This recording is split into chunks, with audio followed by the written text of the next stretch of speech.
하나님께서 이 니느웨의 멸망, 아시리아의 멸망에 대해서 계속해서 말씀해 주고 있습니다.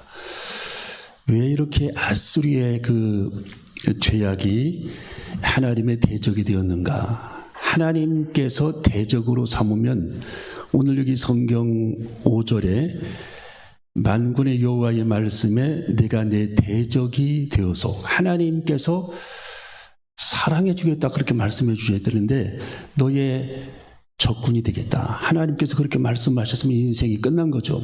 그 나라가 끝나버린 거죠. 내가 너를 가만히 안 두겠다라는 그런 내용 아닙니까?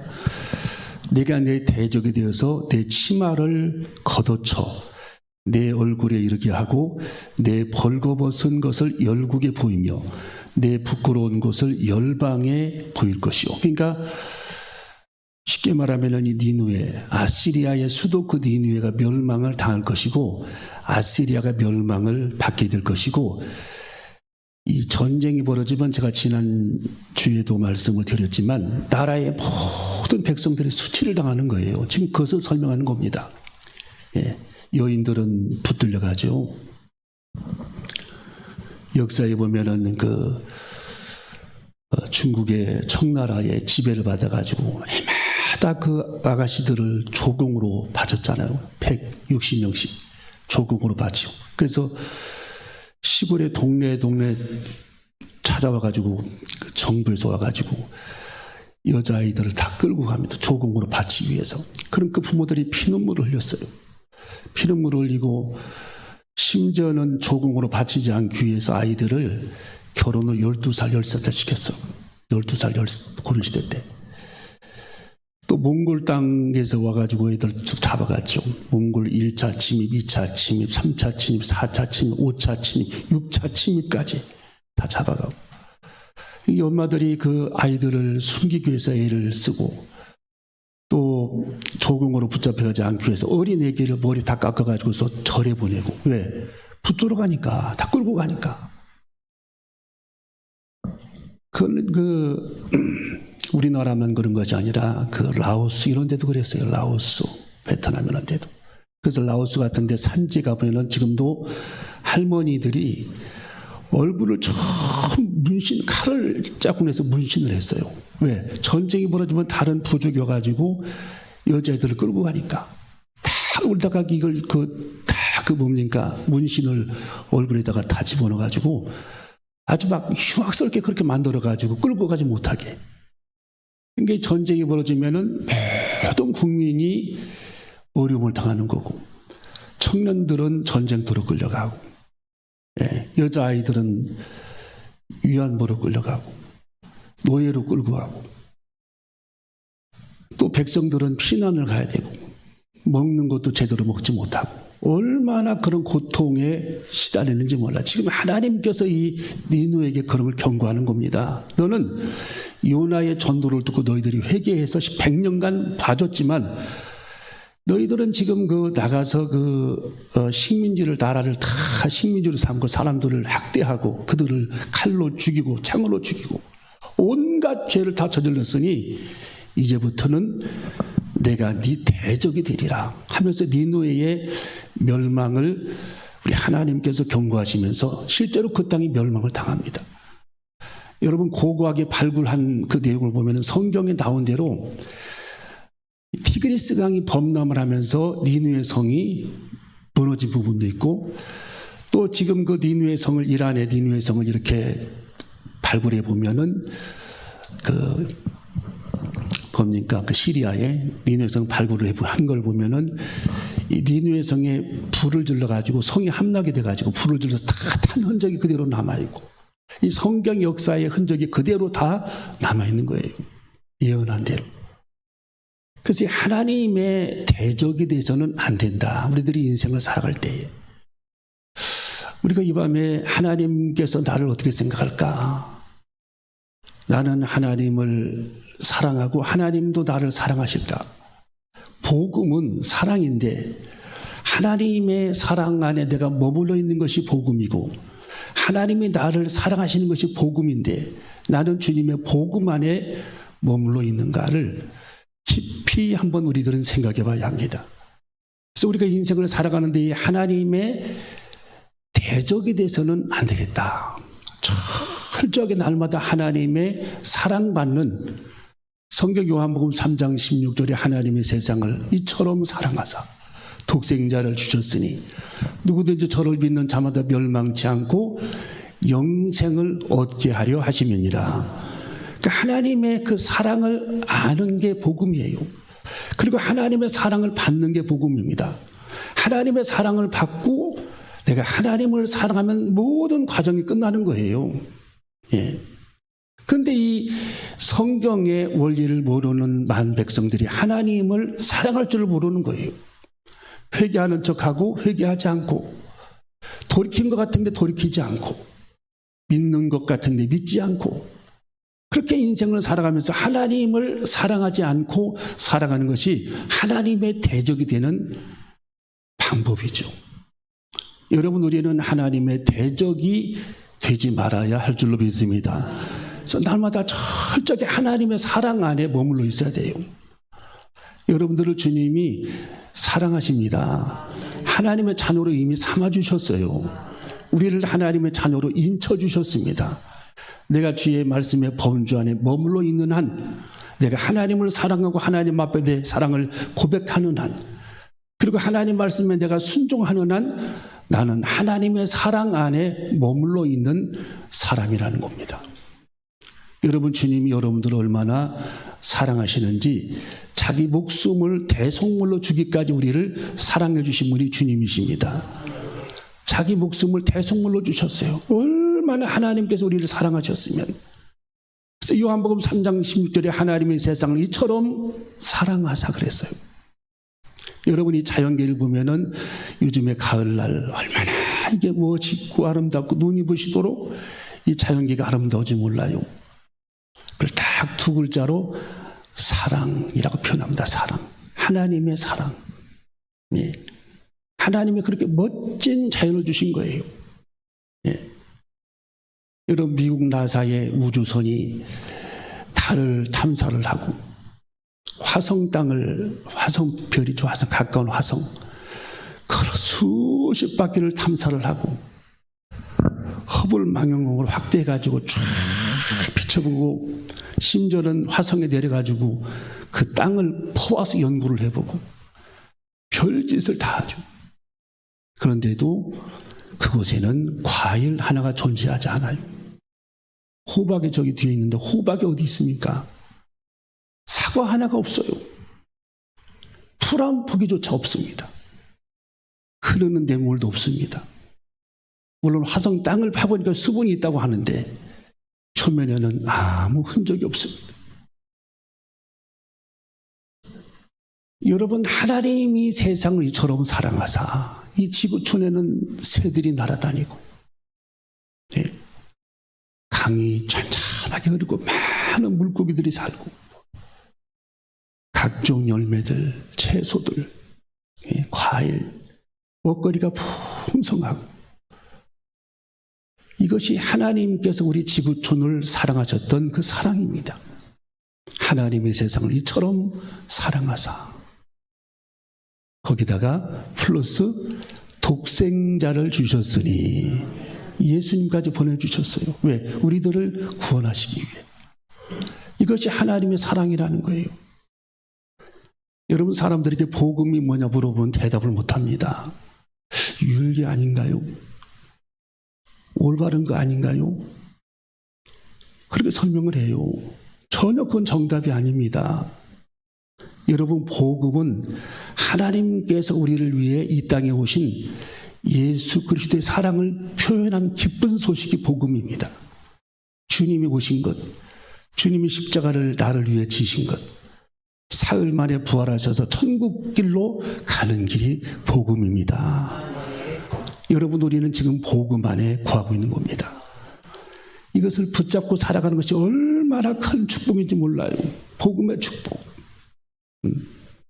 그래서 하나님을 사랑하고 하나님께서 우리들을 사랑할 때에 아무도 우리를 방해하지 못한다라는 거예요.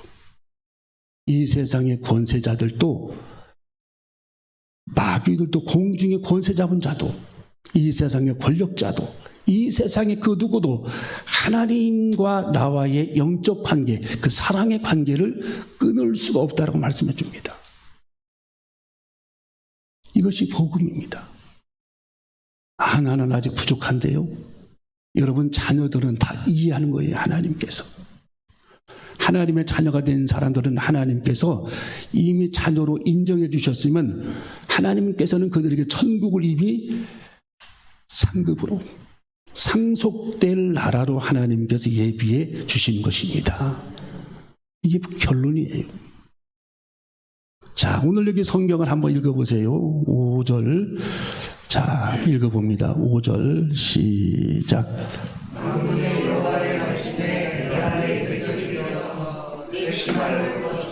내 얼굴에 이르게 하고 내 벌거벗은 것을 열국에 보이며 내 부끄러운 것을 열방에 보일 것이오. 아멘.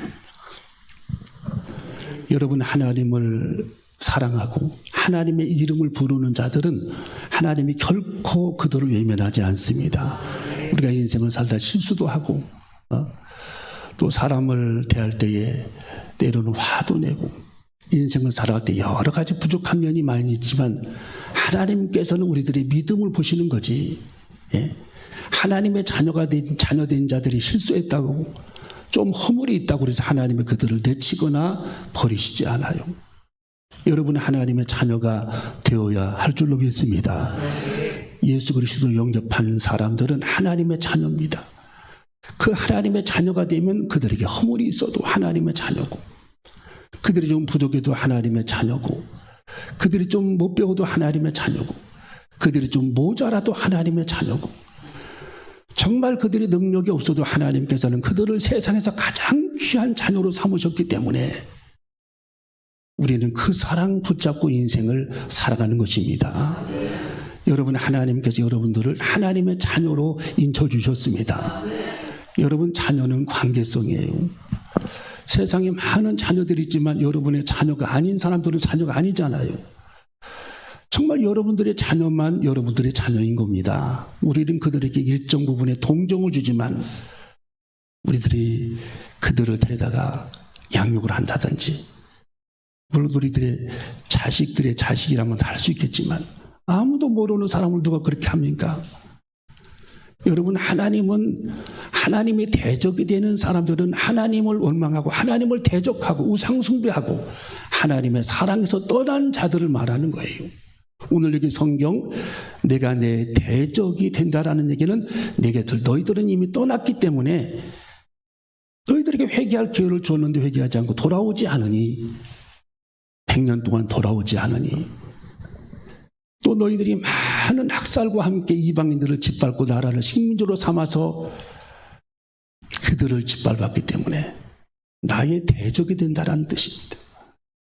여러분 우리는 하나님의 사랑 안에 지금 머물러 있고 살아가는 저와 여러분이 되시기를 주님의 이름으로 축원합니다. 5절 말씀을 다시 한번 읽고 말씀을 정리합니다. 5절 시작.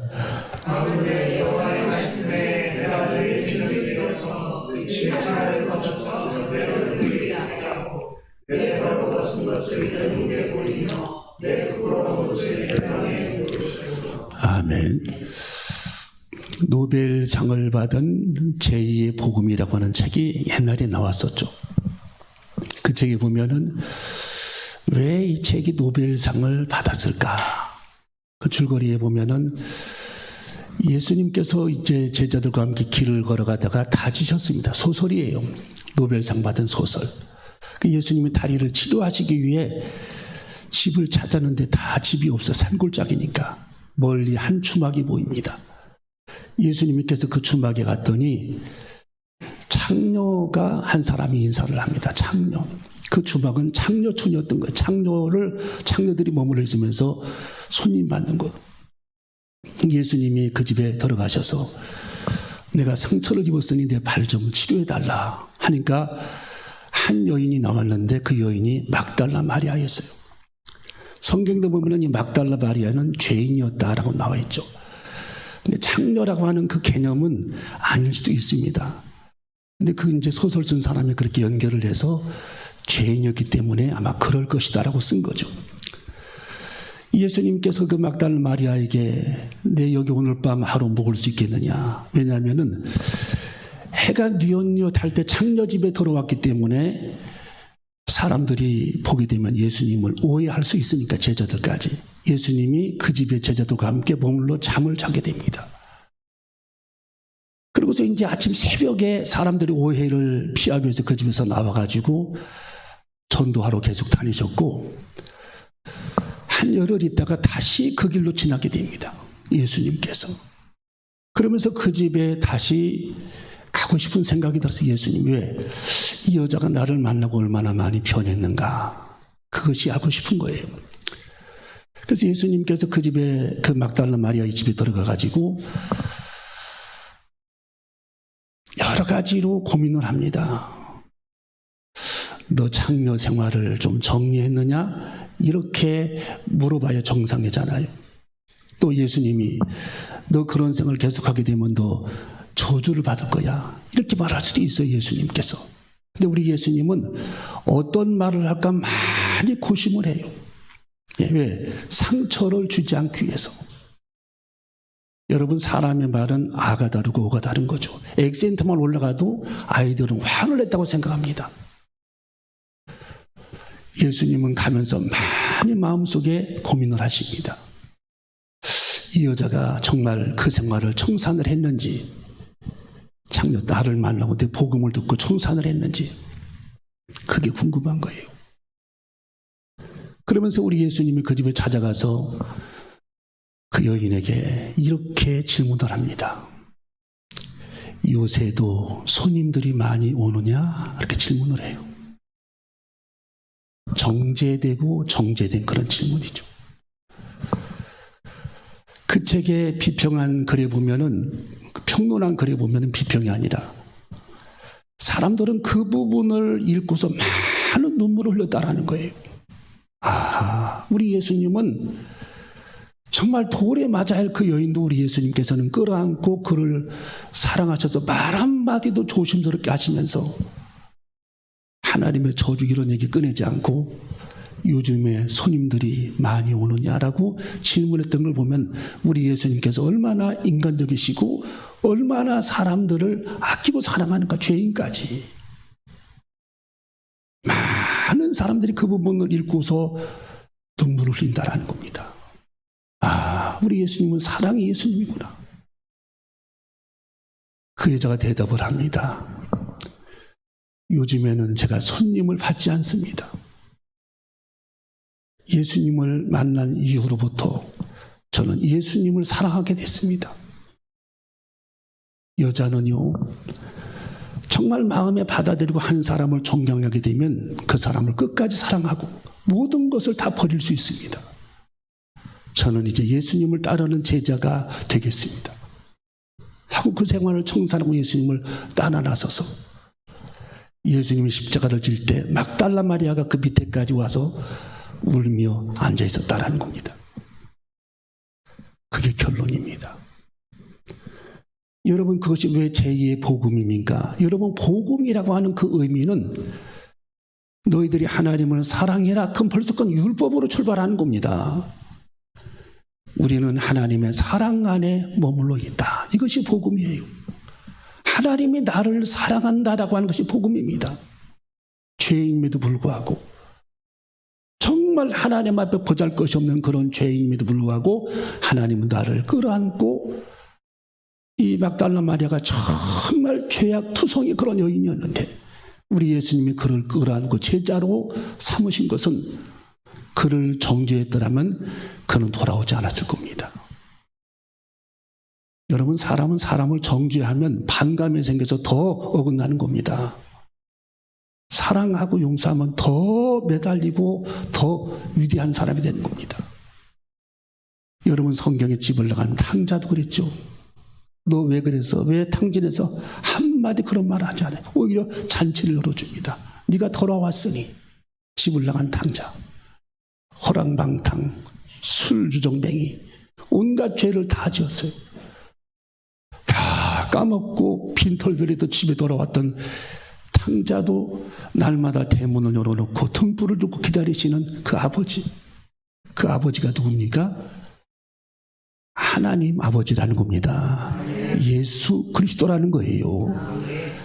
여러분, 주님이 여러분들을 그만큼 사랑하신다라는 겁니다. 십자가를 지고 자기 목숨을 찢을 만큼 우리를 지독히도 사랑하시는 예수님. 그 예수님이 여러분의 하나님이 되고 겸손하게 하나님의 말씀에 순복하며 살아가는 저와 여러분이 되시기를 주님의 이름으로 축원합니다. 기도하시겠습니다.